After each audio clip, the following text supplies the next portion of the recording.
welcome to the Young Turks special coverage of the Ohio 11th District primary. It is an incredibly important primary. It's establishment versus progressives. We're gonna get into all the details in a minute. First, it's Cenk Uygur, Anna Kasparian, and Dr. Rashad Ritchie with you guys tonight. Obviously, Rashad's show, Indisputable, on right after Damage Report.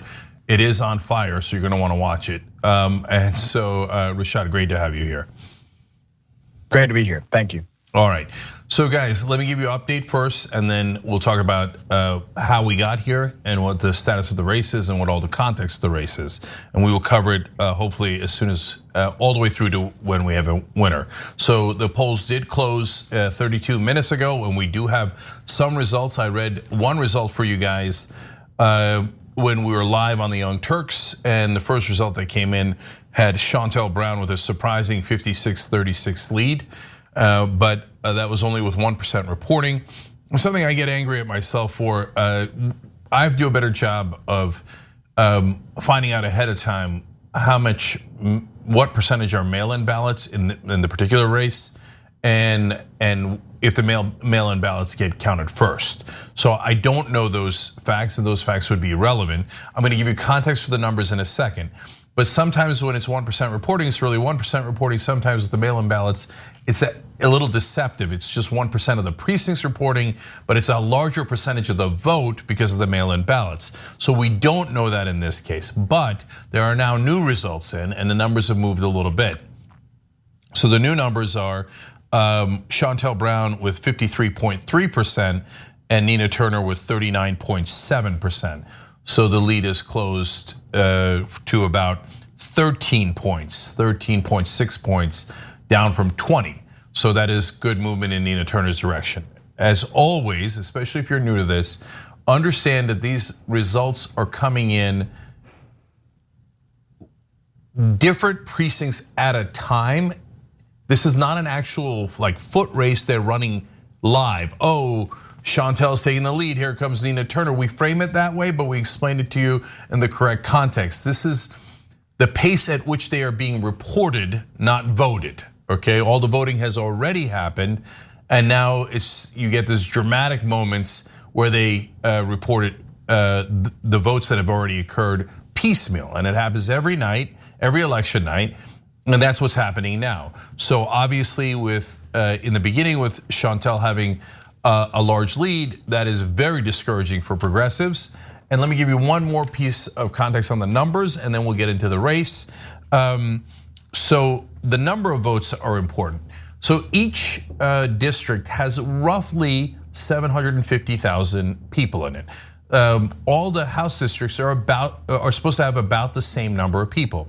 Now in Ohio's 11th district, there are 421,000 registered voters. Okay, so that's a lower number, obviously, than the number of people in the district.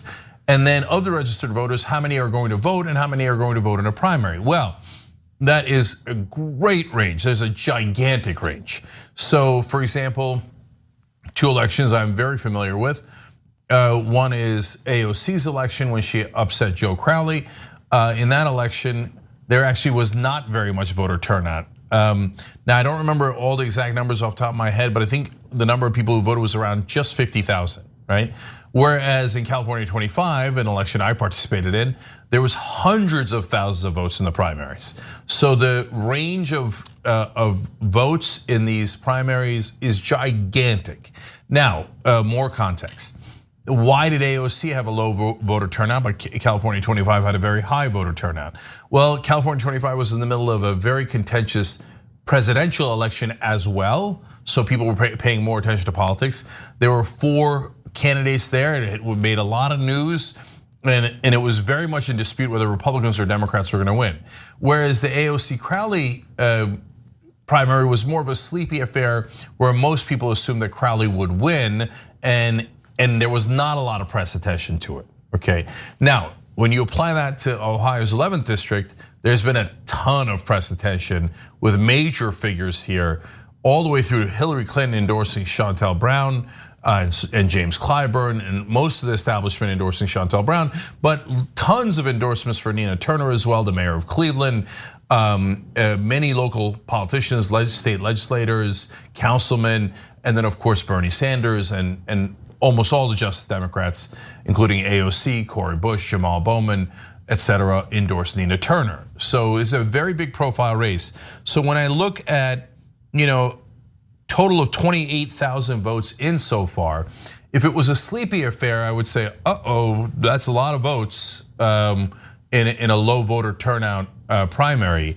And primaries get less voters, of course, than general elections do normally. But given the press attention, I would say 28,000 votes is probably not a huge percentage, but it's a real number. So am I concerned right now? I'm definitely concerned. And if we lose this one, it will be absolutely heartbreaking. And I'm going to explain all the reasons why it's going to be heartbreaking in a second. But let me do one note here before I bring in Rashad and Anna. So I followed this race with great attention from day one, minute one. And so I can tell you that this race in the beginning was not Nina Turner versus Shontel Brown. It was Nina Turner versus the Blob. It was like 12, 13 people in the race, and Nina Turner had no idea, I had no idea, no one else had any idea who was gonna get picked by the establishment out of that blob, out of those 12 candidates. They were all very generic, very little experience, really not much to speak of overall. There was not one person where you would have had it like in California 25, it was very clear.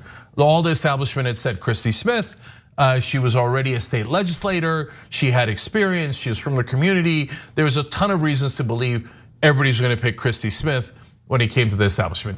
In this race, it was not like that at all. So they took a long time to figure out who they were gonna pick as the anti-Nina Turner in this race.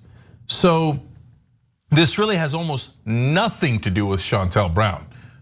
She had no name recognition. She was the head of the Cuyahoga Democratic Party, but the head of a county party, that is minuscule experience.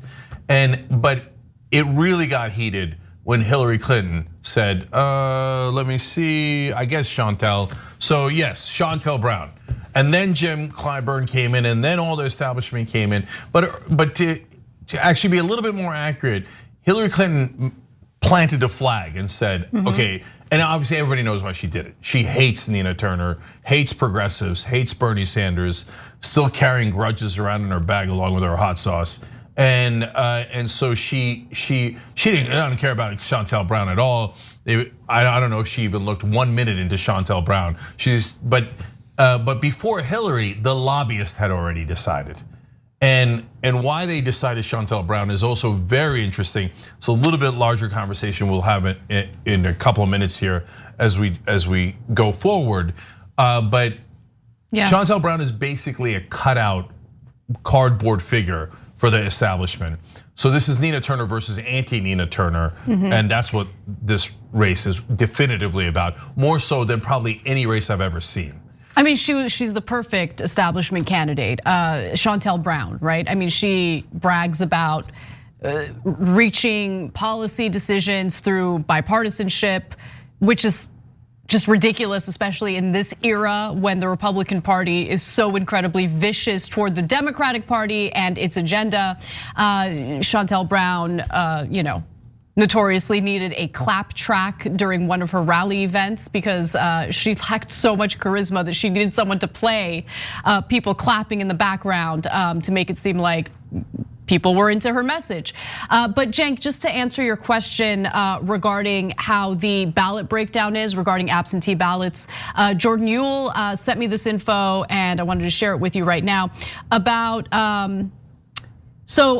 of the ballots, the total ballots, 26,445 are absentee, but the majority of them, 44,753 are ballots on election day. So it's a smaller portion for absentee ballots, but it's still significant. Sorry, Anna, say the numbers one more time. So there's about 26,445 absentee ballots, and then 44,753 ballots on election day. Okay, so the 44,000 clearly did not get counted in the first batch. Right. Okay, so that means the 26,000 might have been counted And that is not that, and that matches up pretty well here with the numbers we're seeing, because so far there's a little over 28,000 votes in and only a couple of precincts reporting. Correct, yeah. And so that, if all of that holds, what that means is those mail-in ballots went to Shontel Brown. That might mean that they were better organized, but it might mean that if they're spread out across the precincts, it might mean that her lead is real, in the sense that that would be more likely to be representative, as opposed to one particular precinct, which could be more heavily establishment or progressive. Can you talk a little bit about what the corporate money flowing into Shontel Brown's campaign bought her? Because the negative campaign ads, I think, might play a huge role in how people ended up voting. Yeah, I want to say these two things, and then I want to bring Rashawn in, and then I want to bring you guys in, because you guys have a lot of comments already, and I love that you're participating here. So look, the reason she's a perfect cardboard cutout for the establishment is when Democratic Majority for Israel came into the race, they spent tons of money, and overall lobbyists have spent, to answer Anna's question, literally millions of dollars against Nina Turner, and they did negative advertising. Almost all the ads were attacking Nina Turner, which is unusual. Why is it unusual? Because the other person has no name recognition. And normally you would build up the other person's name recognition. But in this case, since it was Nina Turner versus anti-Nina Turner, all they want to do was tear her down. So they've been trying to destroy her the whole race. And at the end, they got desperate and they started lying. And they put out mailers saying that Nina Turner was against universal health care and against $15 minimum wage. In reality, she is perhaps the single biggest fighter in favor of those two policy proposals. Now, the two things that the establishment uses and the lobbyists use is just support the Democratic Party, turn off your mind, don't question it, shut up and vote for whoever Joe Biden or Nancy Pelosi tells you to vote for, and unfortunately Jim Clyburn as well, right? And then the second tactic is, they know that the voters, especially Democratic voters, agree with us on policy issues. So they will pretend to adapt progressive policy issues. And at the end, they'll even lie about progressive policy, the progressive candidate in the race, and pretend she does not have progressive policy stances. They'll pretend that she has the stance they actually have. That is why they've used every dirty trick in the book in this race. And if it works, it is devastating, not just because our best fighter will have lost, but also because that means if you have enough money and you do enough dirty tactics, anything will work. And you could defeat any progressive with enough money, and that would be incredibly dispiriting. My job is to keep it real with you guys. And by the way, don't get discouraged. We're still at the very, very, very beginning of this night. There's tons of voting left. I'll tell you when to get discouraged. If you ever watched 2016 election, we were very clear on when you should start getting discouraged. And this is not the time. And one last thing about this for now is that the reason they picked Shontel Brown is because she said, for example, I will never question Israel getting funding from America, and I will attach no conditions to it. So when Democratic Majority for Israel, which is a right-wing group, and by the way, she had tons of Trump donors as well, Shontel Brown did. So while pretending to be the better Democrat. But when she said, I will do whatever the lobbyists want, all the lobbyists swarmed in and said, she's the one. And there the corruption was not the bug, it was the feature. So, all right, there's a lot more to say on that. But Rashad, I want to bring you in on your general thoughts on the race first, and then I have some specific questions for you. But what's your take so far? Well, first, let me say that Dr. King said something really powerful during his era. He talked about the dangers of gradualism, and that gradualism is defeating in itself. And there are so many who have engaged in this gradualism approach inside of the Democratic Party, indoctrinating others to believe that the only way to really get things done is to vote for what they call safe candidates. It is interesting, you made a great point, that when they saw progressive policies were actually a winner in the district, they decided to falsely adopt these progressive policies and then attack Ms. Turner. And I saw these attacks, man. I was really, I I did not believe that Democrats would do this to another Democrat inside of a race that's left-leaning. But not only did they do it, they provided no cover for the sister when it was done to her whatsoever, no cover at all, which to me is evidence of a guilty conscience, by the way. So you have this establishment category of Democrats. They're not interested in progress. Let me be very clear. The same ideology that is associated with Republicans, we call it the good old boy network, the good old boy system. It also coexists inside of Democratic politics, where they are making decisions based on petty holdings in their personality and pettiness in who they like and don't like, and also who they can control. Let's be very clear. This is not about picking the best candidate for the district. This is about picking the best candidate who can be controlled by others who are already established inside of the Democratic Party. And that's why they have this de facto test that you must say A, B, and C in order to pass their test. And if you're willing to do that, that's fine. We'll pick a county chair to run as the anti-Turner candidate in order to make this a win for us. And they come in with the big guns. They come in with Hillary Clinton. And I know some people would disagree with me, but I wish they would sit the hell down. When you look at what the Clintons did during their era, they slowed down the progress of many agendas that should have been pushed and forced and celebrated, but they did not articulate the message. They articulated a message that was quite contrary. Those things have slowed us down. The reason why, and I say this to my college students, the reason why I'm a progressive is because I believe in progress. It's real simple, to the point, and I back it up with the context of facts and experiences that I have. When you have candidates who are hand-selected like this, to simply stop a person with real heart and soul for the community, you have a danger inside of the Democratic Party. I personally like Clyburn. I personally like the guy. I can't stand what he did in this race. And I'm willing to call him out, and I've been calling him out since day one. So at some point, we also as participants, as voters in this democracy, we have to be willing to stand against those who are contrary to our policy agenda, even when we personally may like them, because it's not about our personal connection as much as it's about the connection to the communities that we love and that love us. You know, and I'm gonna let you go here in a second, but I just wanna say one quick thing about what Rashad said. I don't like Jim Clyburn, and I don't know him personally at all. If I knew him personally, maybe I'd get along great with him.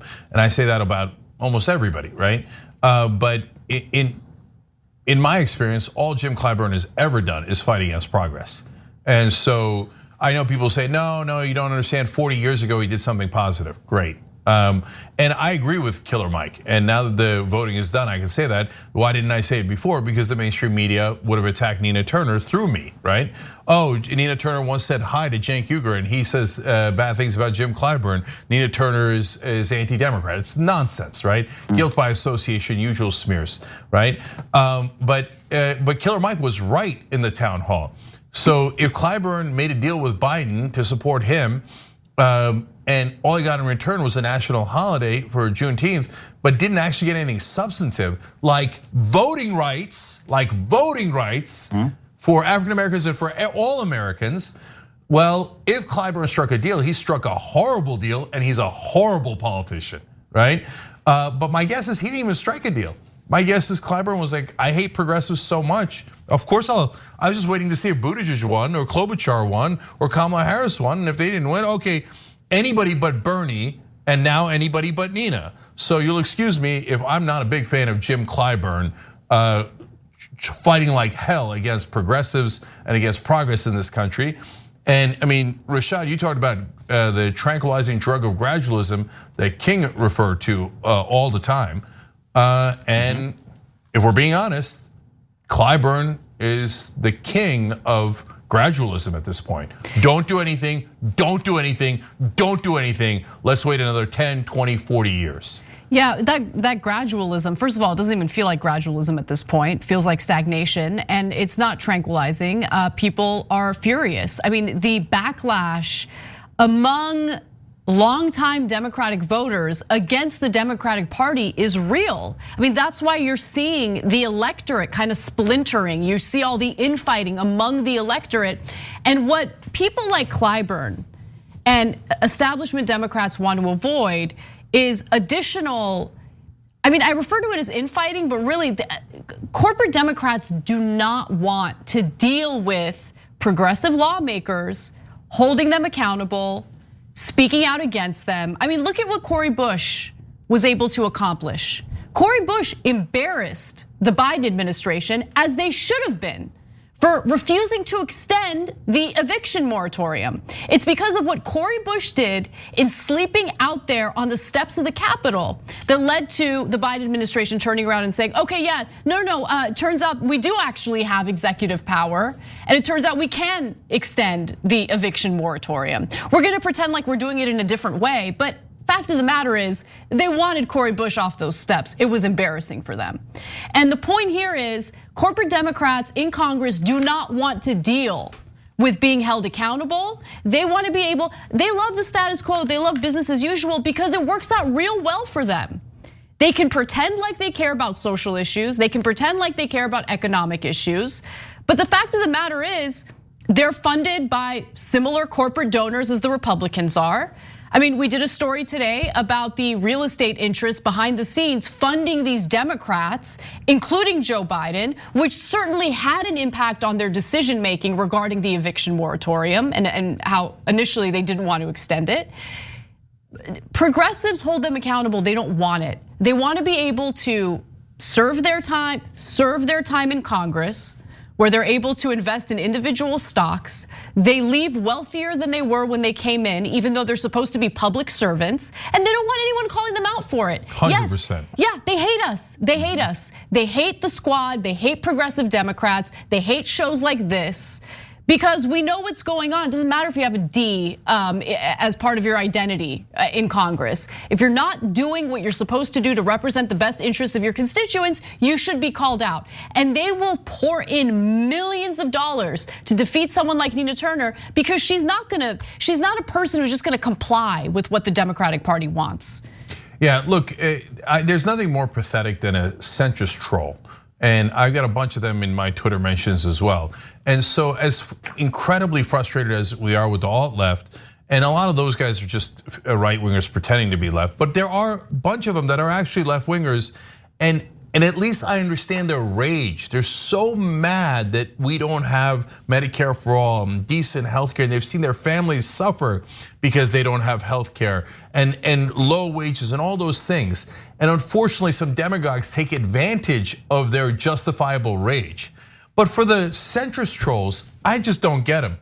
Like, yay, status quo. It's worked out well for them. I guess so, but if you're successful and wealthy enough that you're a centrist, what are you doing trolling online? And I know that some of those are paid, right? David Brock admitted in 2016 that they paid for trolls to attack progressives online and to support Hillary Clinton, right? So are some of them still doing that? Probably. And so that exists in the world. I want to come back to the Congressional Black Caucus in a second because they were very relevant here, and I think the press represented it wrong too, because there was many members of the Congressional Black Caucus that supported Nina Turner, but I never read that. It's not that they didn't say that Cori Bush, Jamal Bowman, Ayanna Pressley, and others didn't support Nina. They reported when they endorsed them, but whenever they talked about it in general, the press would say Congressional Black Caucus supports Shontel Brown. That is terribly misleading.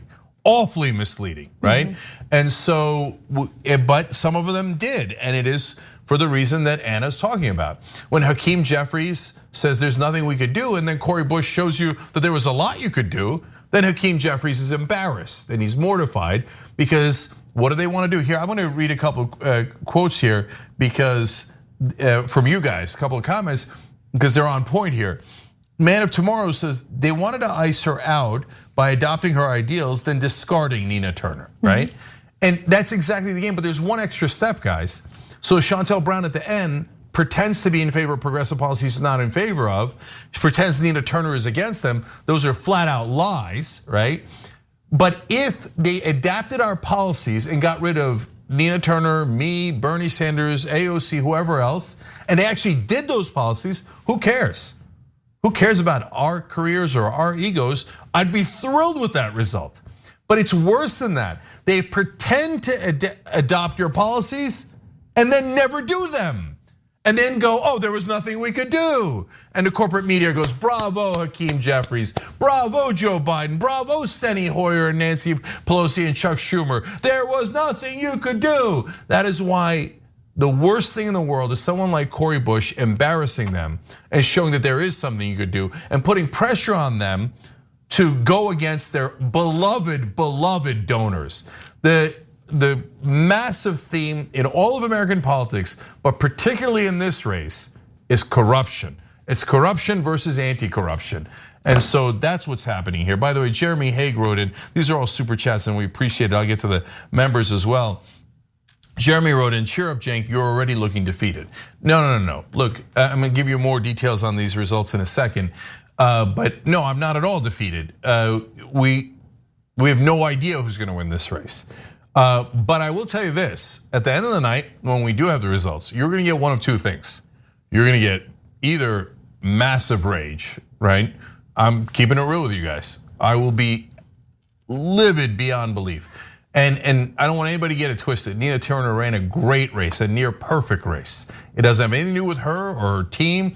And Dave Weigel from the Washington Post already previewed that the narrative is if she loses, they're all gonna blame Nina Turner and progressives and say, see, people reject you and hate you, right? So they already have it, the goddamn articles written. It's insane, okay?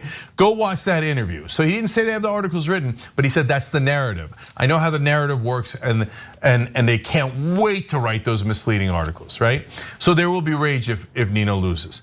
If Nina wins, I'm gonna be through the roof that they spent all those millions of dollars and they did every dirty trick in the book and they couldn't knock her down. And if Nina wins, it'll be, yes, wonderful progressives like you guys who helped her. We raised tremendous amount of money for her through you. You did that. And through the volunteers, we had people sending in messages as late as today saying that they're volunteering for her. But mainly it'll be because of Nina Turner. And she'll have done a fantastic job and delivered it for us. Now, one more piece of context here on the numbers. So the numbers haven't moved, it's just they moved a tiny bit, 53.2 to 39.8, but we went from basically about 13.5% lead for Shontel Brown to a 13% lead for Shontel Brown, okay? Now, that 1% reporting there, that's the context. I went and looked at a local Ohio website that's tracking this, and it looks like most, if not all, of the 28,000 votes in now are those original mail-in votes. So on the local site, it says 0%, not 0% reporting, 0 precincts reporting in, okay? So the actual results from day of voting, and as Anna pointed out, about 44,000 other votes that have come in through mail-in, but today, right? Will be counted as the night goes on. So, but as I told you earlier, that's not great news either, because the mail-in votes did come in for Shontel, and if they're representative, that's obviously very bad news. But we have no idea if they're representative.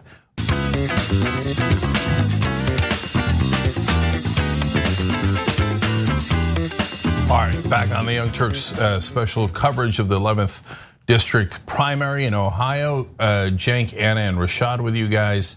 And also new members, Daniel Correa, NK, Aiden Evans, and Thomas Cunningham.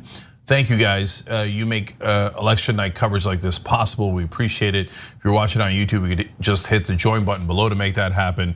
Everyone else, tyt.com/join. Worst case scenario, Dragon wrote in the member section, oh, doctor in the house, woot. Okay. So one piece of reporting here, and then I want to go to Rashad, the aforementioned doctor. So I went to that local site again, and just to be clear, they're definitely all mail-in ballots. Out of 513 precincts in this district, so far 513 have not reported in yet. So there are no precincts reporting in yet, just the mail-in ballots. And there, as we told you earlier, Shontel Brown has about a 13-point lead over Nina Turner with 28,000 ballots in. There's 421,000 registered voters in this district. Obviously, not all of them are Democrats, and although a lot of them are, and not all of them will vote. But this is likely to be a high voter turnout election because of how much press attention it's received. About 17% turnout of eligible voters. That's what the press is reporting, about 17% turnout? Yeah, a little under 17%. Okay, let's do the math on that real quick. If that's true, that's around 75,000 voters. Nah, it can't be right. It can't be right. Let me double check, but I'm pretty sure. If that's the case, then turnout is 16.88%. Okay, so we'll see, guys. There's a lot of fog of war on election nights, so we'll see how that plays out. Okay, Rashad, I want to go back to you. So you were talking about Clyburn, and he came in and endorsed Shontel Brown. He pretty much admitted he doesn't know anything about Shontel Brown. He claimed that that he saw the TYT town hall and Killer Mike insulted him, and because a rapper. And by the way, the insult was barely an insult. He started with a compliment and then critiqued the bargain that he got with Joe Biden. And because Nina Turner briefly said yes to an insult from a rapper, Clyburn basically admitted he didn't do any research on Shontel Brown and decided to bring in as much of the Congressional Black Caucus as he could against Nina Turner. Well, there's a couple of layers to that. One, do you believe him, Rashad, that's why he did it? Or was he just endorsing against progressives as he always wanted to do? Okay, so Clyburn is lying, point blank. That is not why he did it. Now, maybe it was good cover for what he wanted to do all along. Maybe he thought it was good cover. I thought it was a horrible cover story, because if you believe that cover story, that means you must believe that this man is so damn petty that he's willing to make a policy decision that impacts an entire congressional district and could impact those in an entire country based on a slight comment that he did not like from one or two people. That to me is a more egregious reality than his actual reality. His actual reality is that he doesn't want to be held accountable to a progressive agenda. He's done this before. He's been on the wrong side of the minimum wage debate. He's been on the wrong side of the we need a black female on the Supreme Court. A lot of people forgot that. He was one of the people saying, oh, no, Biden doesn't need to do that. He's been on the wrong side of even the reparations debate.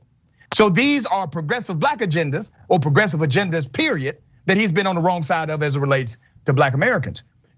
He gets this pass. Really, the power is inside of his own state. And it's because of things he's done over the years that they still celebrate. Well, here's the game of politics. Politics is the ultimate game of what have you done for me lately? That's what this is about. This is all about the current strategy, the current policy. You can't win policy arguments based on what you did 30 years ago. And what is policy? Policy is a social contract between the community and the government. That's all policy is. And every single day, if you're not waking up trying to create a better social contract between the community and the government that's in charge, then you have lost your way. And here's the reality of most Democrats who serve. They lost their way a long time ago. Here's what's happening now with progressive politicians, progressive public servants. They are the expression of people telling them when they were growing up, you can actually change this system. They are the expression of mama them telling these individuals, yeah, it's bad, it's wrong, it shouldn't be this way, but you can do something about it. And now they are in positions of authority and seeking positions of leadership. And we're still talking about wait your turn. We're still allowing the old guard, who has really been antithetical to the movement of progress, to say, well, I'm not going to pick you, I'm going to pick someone else. It's time out for the party that started as an activist movement to allow others in authority to be kingmakers. This should be the people's party. Progressives represent that ideology at its core. And being the people's champion means that you can't be the champion for corporate America. You can't be the champion for one politician or the other, regardless of their partisan affiliation. You can't be that because your actual connection and your loyalty lies with those that you represent every day. And we have to get back to that core. And that's what Nina Turner represented. She represented that all day. And you saw it happening in real time. The polling started coming back, not in our sister's favor, after these attacks went out. And then these attacks went out, and other Democrats supported these attacks or provided no cover. And nobody was the adult in the room, brother and sister, said, hey, knock this off. We will not do this to our sister in a Democratic primary. Nobody did that for her. Nobody did that in this primary for her, and a sea full of Democrats running. Yeah, so a quick update on the race. It's this tiny, changing right now, actually a little bit more of an update. Now the precincts are starting to come in. So Shontel Brown at 52.3, but Nina Turner now up to 41. So now the lead is down to about 11 points. So it went 20, 13, 11. One of the upsides of Shontel Brown having a lead in the beginning, as we tell you every time, all the votes are in. It's just a matter of how they get reported. So she never really had a lead, but that's what it looks like. One of the upsides of that is that I get to say all night long, here comes Nina Turner. Okay, so that's my first time saying it. Let's hope I say that 100 times more until we can't see Shontel Brown anymore in the distance. But there's one other thing that I got to tell you guys about, and then I want to go to Anna. This is also a microcosm of 2020, Sanders versus Biden in many ways, all the way through to Clyburn's endorsement making a big difference. Okay, let's hope in this case not a definitive difference, but it's also clearing the field for the establishment candidate. If the other establishment figures like Hillary Clinton and Clyburn had not come in for Shontel Brown, what would have happened is the other establishment candidates would have split up the vote, because nobody knew who Shontel Brown was. So for example, right now, Jeff Johnson has 2.6% of the vote. And then it comes John Barnes and Shirley Smith and Seth Corey. You never heard of any of those guys, right? By the way, you never heard of Shontel Brown either, right? Until the last month or so of this election, when all the establishment came in just like they did for Joe Biden and said, no, don't worry about Jeff Johnson, John Barnes, Shirley Smith. Those people are irrelevant. We didn't pick their name out of a hat. We picked Shontel's name out of a hat. So everybody, do not vote for you. Even if you're an establishment figure and you like Jeff better than you like Shontel, do not vote for him. We're all telling you, you must vote for Shontel. And so that's part of the dynamic here. Got a lot more on that, but Anna, yes. Just some more context into the election. So this is from, so a third of Summit County's in-person election day precincts just reported, and they broke for Nina Turner. She leads the in-person election day vote by 7% here, compares to negative 21% in the mail-in ballots, and has brought the Summit count to a near draw. So this is a smaller part of Ohio, but it's still relevant, just showing you how the vote is breaking down. I wanted to respond to some of what Rashad Richey said, because as he's talking about the purpose of being a member of Congress, which is to be a public servant versus what it has turned into today. I mean, you can't take the role of money in politics out of that equation, because when you have corporate donors doling out campaign contributions to both Democrats and Republicans, politics just boils down to the lowest common denominator. And what is the lowest common denominator? Cults of personality, right? Most of the political discussions that we see have to do with cults of personality. So how did the corporate media cover this race? Honestly, I didn't see much coverage at all, to be honest. But one thing that I did see yesterday was this obsession over who Nina Turner voted for in 2016. I don't care. I mean, what does Nina Turner, first of all, she didn't disclose who she voted for. She said it's a private matter.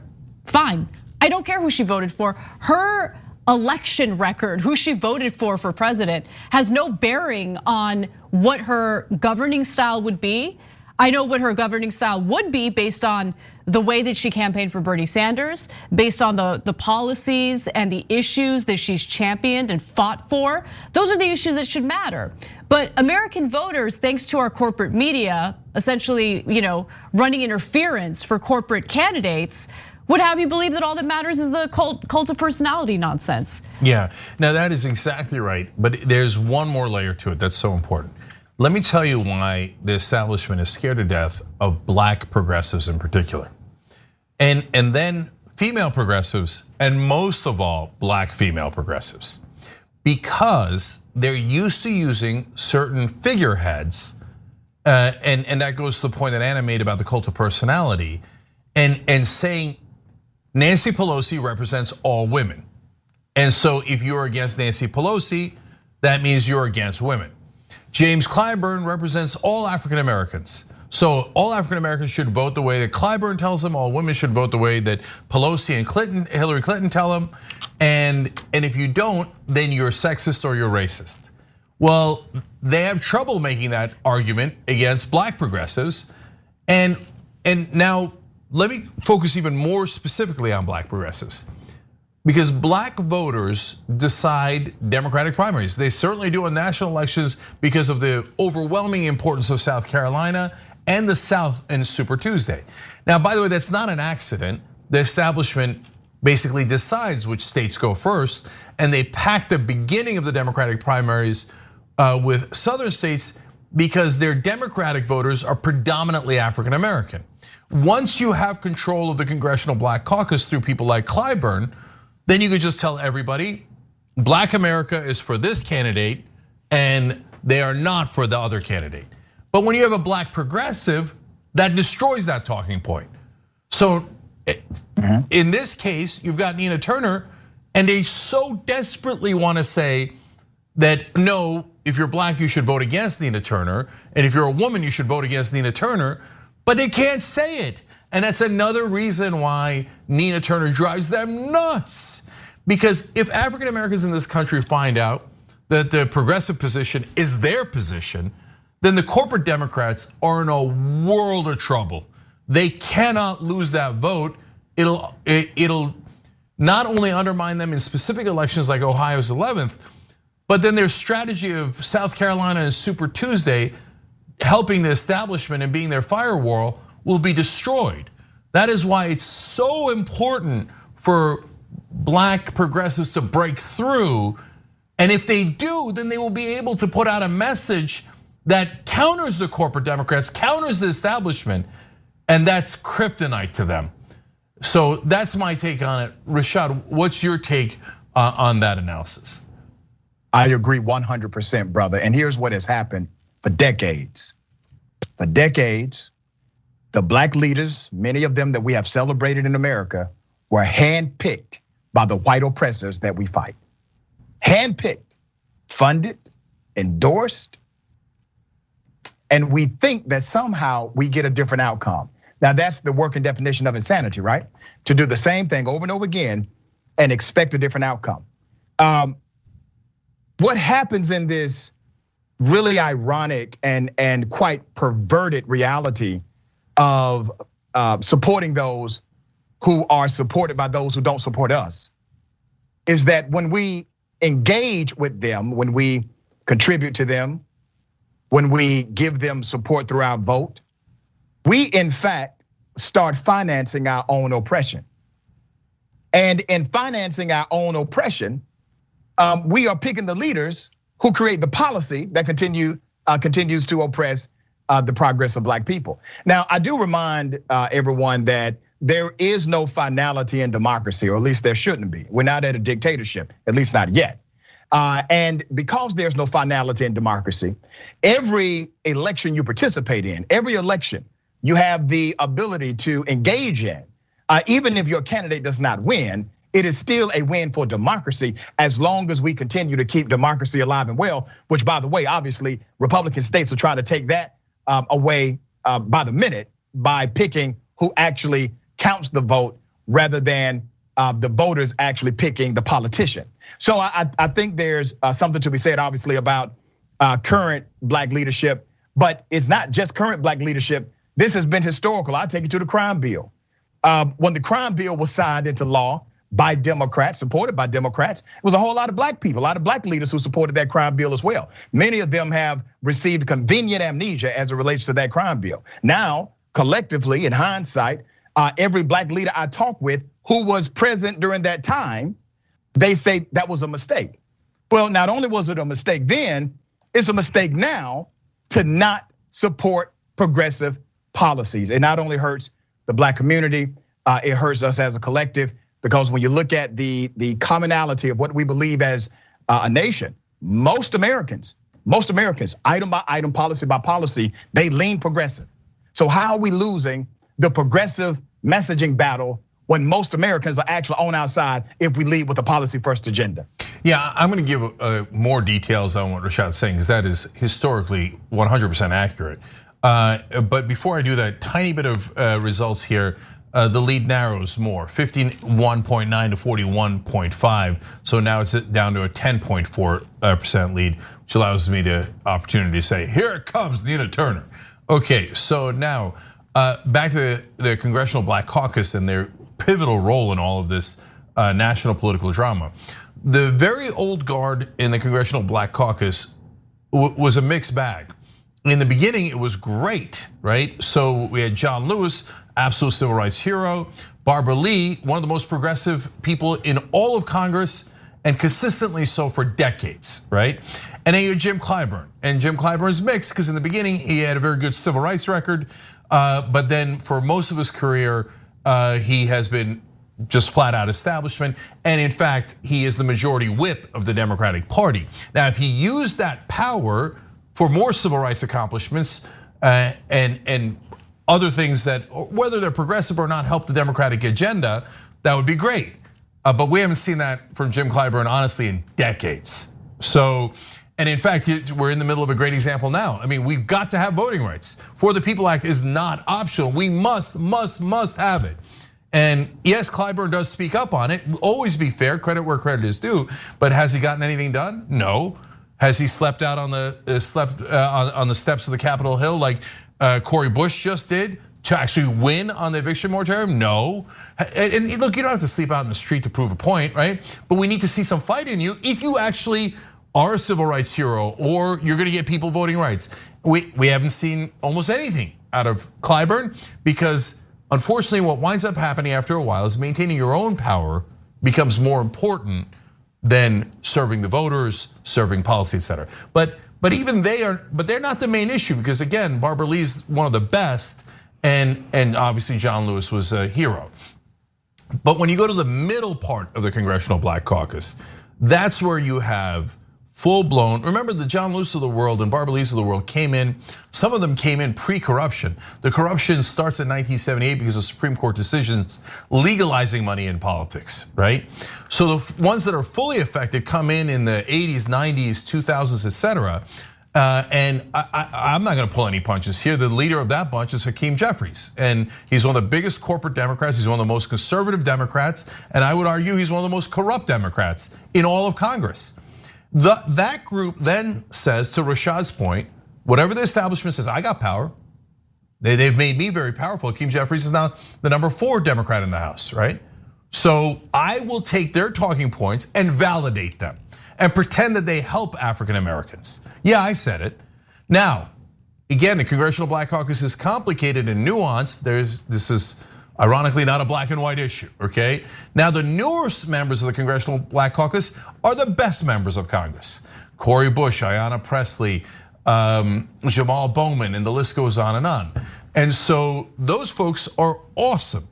And so hence the middle of the Congressional Black Caucus, the Hakeem Jeffries crowd, now they're in a panic. What if the Cori Bushes and the Barbara Lees at some point expose us? What if people realize we haven't been helping them at all?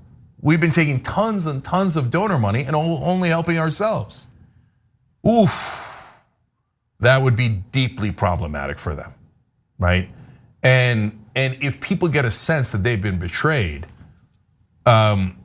obviously that is not going to help the political career of those particular congressmen. Right? And why is Hakeem Jeffries #4 in the Democratic Party? Because he's among the most he's among the people who raise the most amount of money from corporate lobbyists. Why is Nancy Pelosi number one? Because she's the Speaker of the House? Because she raises the most amount of money. She raised over $720 million. That was years ago when I last checked. She's probably over $800 million by now. And the press applauds her. Oh, she's such a wonderful master legislator. No, she's good at collecting money from lobbyists. That's her number one go-to thing.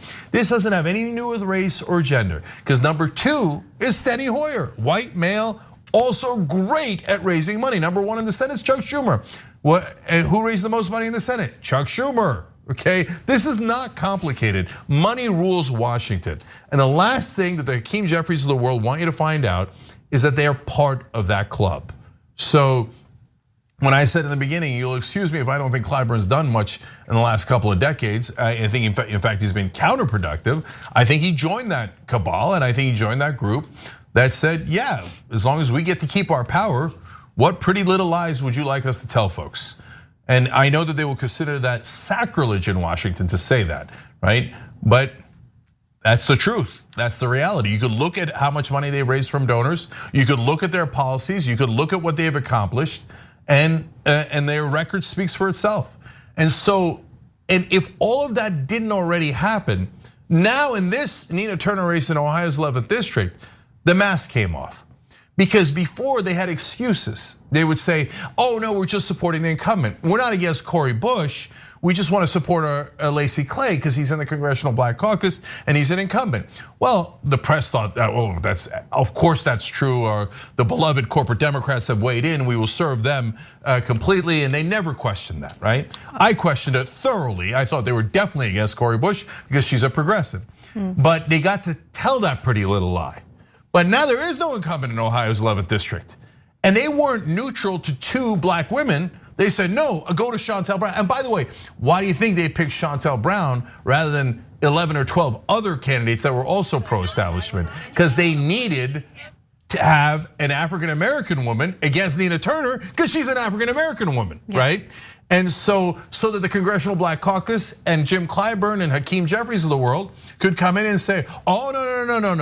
We're not against black candidates. We picked a black candidate, but there's no incumbent in the race. You have no business in this race at all, at all. The reason you came in is because you're afraid that progressives are going to expose you, especially Nina Turner. So Nina Turner is closing in on Shontel Brown.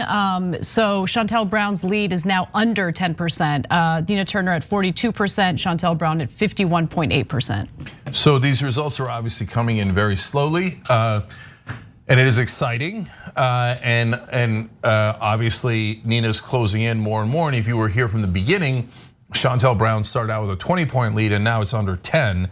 But as always, guys, it depends on the precincts that are reporting in. So I told you not to be too worried about the original so-called lead that Shontel Brown had. And I'm telling you now not to get overexcited about Nina Turner closing the lead. It could go back and forth, okay? But is the fact that Nina Turner closing the lead a good thing? Of course it is. Thanks for listening to the full episode of The Young Turks. Support our work, listen ad-free, access members-only bonus content, and more by subscribing to Apple Podcasts at apple.co/TYT. I'm your host, Cenk Uygur, and I'll see you soon.